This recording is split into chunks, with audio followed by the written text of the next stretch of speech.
ముఖ్యంగా నిన్న ముఖ్యమంత్రి గారు 5 ఫైళ్ళ మీద సంతకాలు చేశారు. అందులో మొదటిది మెగా డిఎస్సి 16,600 పైచీలకు పోస్టులు నోటిఫికేషన్ ఇస్తూ మరి ఉత్తర్వుల మీద సంతకాలు పెట్టారు. ఇది చాలా హర్షించదగ్గ ఆహ్వానించదగ్గ పరిణామం. ముఖ్యమంత్రి గారు మొట్టమొదటిసారిగా ఈ 16,600 పైచీలకు నోటిఫికేషన్ ఇచ్చినందుకు వారికి మరి ఆంధ్రప్రదేశ్ యావత్ మరి ఈ నిరుద్యోగ యువత తరఫున హృదయపూర్వకంగా వారికి మా శుభాకాంక్షలు, అభినందనలు తెలియజేసుకుంటున్నాం. అలాగే వీటితో పాటు మరొక ముఖ్యమైన విషయం ఏంటంటే ల్యాండ్ టైటిలింగ్ యాక్ట్. ఇది మీ అందరికీ తెలుసు. బహుశా నాకు తెలిసి దేశంలో ఇటువంటి చట్టం ఎక్కడా కూడా అమలు కాలేదు. ముఖ్యంగా ప్రజాస్వామ్యంలో ఎక్కడన్నా పొరపాటు జరిగితే, అన్యాయం జరిగింది అనిపిస్తే న్యాయస్థానానికి వెళ్ళే హక్కు ప్రతి ఒక్కరికి ఉంటుంది. కానీ ల్యాండ్ టైటిలింగ్ యాక్ట్ అనే పేరుతో న్యాయస్థానాలకు కూడా వెళ్ళకూడదు అనే కొత్త చట్టాలు గత ప్రభుత్వం చేసింది. మరి వాటన్నిటినీ కూడా ప్రజాభీష్టం మేరకు మేము గత ఎన్నికల సమయంలో ఎక్కడ తిరుగుతున్నా కూడా గ్రామాల్లో రైతులు, పెద్దలు కూడా ఈ ల్యాండ్ టైటిలింగ్ యాక్ట్ మీద పూర్తిగా అవగాహన లేక కొంత భయంతో కూడా ఈ యాక్ట్ వల్ల మాకు చాలా నష్టం జరుగుతుందేమో, మాకు కష్టం వస్తే ఎలా ఎవరికి చెప్పుకోవాలని భయపడుతున్నారు. దీన్ని గమనించి మరి వీటన్నింటినీ కూడా మరి స్థానిక ఎమ్మెల్యే అభ్యర్థుల ద్వారా మరి ముఖ్యమంత్రి గారికి కూడా ఆనాడు తెలియజేసినప్పుడు మరి ఏదైతే ప్రభుత్వం అధికారంలోకి వస్తుందో ఈ ల్యాండ్ టైటిలింగ్ యాక్ట్ను కూడా రద్దు చేస్తామని మరి ఆయన ఏదైతే మాట ఇచ్చారో దాని ప్రకారం ఈ రోజున ల్యాండ్ టైటిలింగ్ యాక్ట్ను రద్దు చేస్తూ ఉత్తర్వులు విడుదల చేయడం అనేది చాలా హర్షణీయమైన పరిణామం. అలాగే వీటి తోడు ఇప్పుడున్న ఏదైతే పెన్షన్ ఉందో దాన్ని ఏకాఏకన ఒకేసారి 3,000 నుంచి 4,000కి పెంచడం, అలాగే ఏదైతే మాట ఇచ్చారో ఆ పెంపుని ఏప్రిల్ నుంచి అమలు వర్తించే విధంగా రేపు జూలైలో 7,000 ఇవ్వడం కూడా హర్షించదగ్గ పరిణామం. గత ప్రభుత్వంలో 2,000 నుంచి 3,000కి పెంచడానికి 5 సంవత్సరాల సమయం తీసుకున్నారు. ప్రజా సంక్షేమం అని చెప్పుకునే వాళ్ళు కూడా పూర్తి స్థాయిలో దాన్ని అమలు చేయలేక ఈ 1,000 రూపాయలకి 5 సంవత్సరాలు తీసుకున్నారు. స్కిల్ సెన్సస్ అంటే ఇది కొత్తగా ఇంతవరకు కూడా భారతదేశంలో ఎవరూ చేయంది. ఇది మొట్టమొదటిసారిగా ఆంధ్రప్రదేశ్ రాష్ట్రం దీన్ని ఒక కొత్త ప్రయోగం చేస్తుంది. ఇంతవరకు ఏంటంటే ఎవరికన్నా స్కిల్స్ లేకపోతే, ఒక నైపుణ్యం లేకపోతే వారికి ఆ స్కిల్స్ అనేది వేరేగా స్కిల్ డెవలప్మెంట్ కోర్సులు పెట్టి పెంచడము, ఏదైనా అవకాశాలు కల్పించడం ఒక పద్ధతి. ఇప్పుడు స్కిల్ సెన్సస్ ఏంటంటే మామూలు మన నార్మల్ సెన్సస్ లాగా ఎవరైతే ఈ రాష్ట్రంలో నిరుద్యోగ యువత ఉన్నారో వాళ్ళు ఏం చదివారు, వాళ్ళకి అసలు యాజ్ ఆఫ్ నౌ ఇప్పుడున్న ఈ రోజుకి వాళ్ళకున్న స్కిల్స్ ఏంటి అన్నది ఒక సర్వే చేస్తారు. వాళ్ళు దేనికి పనికొస్తారు, ఎంతవరకు వాళ్ళ స్కిల్స్ ఉన్నాయి. ఒకవేళ ఈ వాళ్ళు చేసిన సర్వే ప్రకారం వాళ్ళ కేటగిరీ ప్రకారం ఏ ఉద్యోగాలకు పనికొస్తారంటే వాటికి రిఫర్ చేస్తారు, ప్రైవేట్ సెక్టార్లోని, గవర్నమెంట్ సెక్టార్లోని.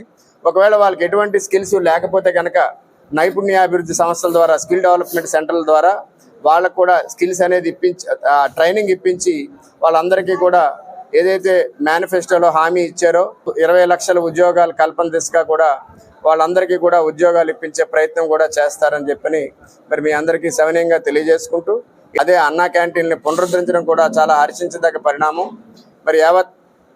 మరి గజపతి నగరం నియోజకవర్గంలోని శ్రామిక రైతాంగం తరఫున, శ్రామికుల తరఫున, అందరి తరఫున కూడా ముఖ్యమంత్రి గారికి మా కృతజ్ఞతలు తెలియజేసుకుంటున్నాము. డిఎస్సి తీసినటువంటి చంద్రబాబు నాయుడు గారికి మా యొక్క ఒక అభినందనలు.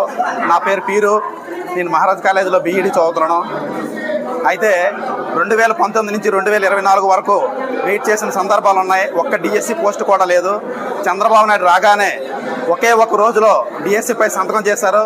2019 నుంచి 2024 వరకు కూడాను 6,100 నోటిఫికేషన్ ఇస్తూ కేవలం బొత్స సత్యబాబు గారు కేవలం మమ్మల్ని నిరుద్యోగుల్ని ఆట పట్టించడం కోసమే నోటిఫికేషన్ తీశారు. కానీ అందులో ఎటువంటి అర్థవంతమైనది ఏమీ లేదు. చంద్రబాబు నాయుడు రాగానే ఏ పెన్ అయితే మేము బీఈడి చదువుతున్న ఒక అభ్యర్థి నుంచి ఏ పెన్ అయితే తీసుకున్నారో అదే పెన్ నుంచి డిఎస్సి సంతకం మొట్టమొదటి సంతకం చేసినందుకు మేము అందరం హర్షిస్తున్నాం. చాలా ధన్యవాదాలు తెలియజేసుకుంటున్నాం సార్. మాది పురిటిపంట గ్రామం. నేను వృద్ధాప్య పెన్షన్దారుణ్ణి. ఇప్పుడు 3,000 నుంచి 4,000 రూపాయలకి నవ్యాంధ్ర ముఖ్యమంత్రిగా ప్రమాణం చేసిన నారా చంద్రబాబు నాయుడు గారు ఒకేసారి 1,000 రూపాయలు 3,000 నుంచి 4,000 చేయడం చాలా ఆనందదాయకంగా ఉంది. మంచి విజనరీ కలిగిన నాయకుడు. పేదల పార్టీ అని తెలుగుదేశానికి పేరు ఆనాడు ఎన్టీ రామారావు పెట్టినటువంటి దాన్ని అలాగే తీసుకెళ్తూ మరికొంత చేరువయ్యారు పేద ప్రజలకి చంద్రబాబు నాయుడు గారు. ఆయనకి మనస్ఫూర్తిగా నా యొక్క నమస్కారాలు తెలియజేసుకుంటున్నాను.